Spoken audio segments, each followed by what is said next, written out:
முத்தமிழங்க doctor கலைஞர் அவர்கள் தான் 1989 இந்தியாவிலே முதன்முறையாக இந்த மகளிர் சுய குழுக்களை ஆரம்பித்தார்கள். அவர் தான் தொடங்கி வச்சார்.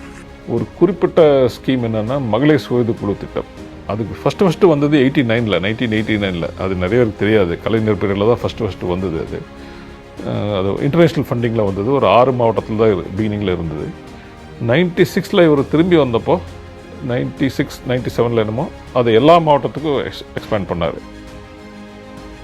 அதன் பிறகு நம்முடைய முதலமைச்சர் அவர்கள் உள்ளாட்சித்துறை அமைச்சராக இருந்தபோது இந்தியாவே திரும்பி பார்க்கிற அளவுக்கு இந்த மகளிர் சுய குழுக்களுடைய உழைப்பிற்கு அவங்களுடைய அங்கீகாரத்தை கொடுத்து அவங்களை எல்லாம் ஒரு படியாக உயர்த்தி காட்டினார்கள்.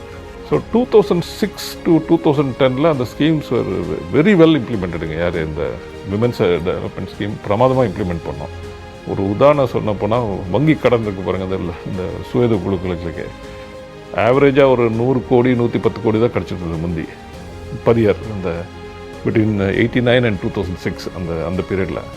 2006 to 2011 அந்த பீரியடில் அந்த 110 கோடி became 1600 crores, almost 15 times increase. அது கலைஞர் பீரியடில் அந்த செகண்ட் பீரியடில் நல்லா பிரமாதமாக பண்ணார்.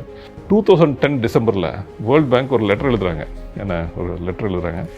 அந்த லெட்டரில் என்ன சொல்கிறாங்கன்னா, நாங்கள் உலகத்தில் நிறைய ப்ராஜெக்ட்ஸ் ஃபண்ட் பண்ணுறோம்.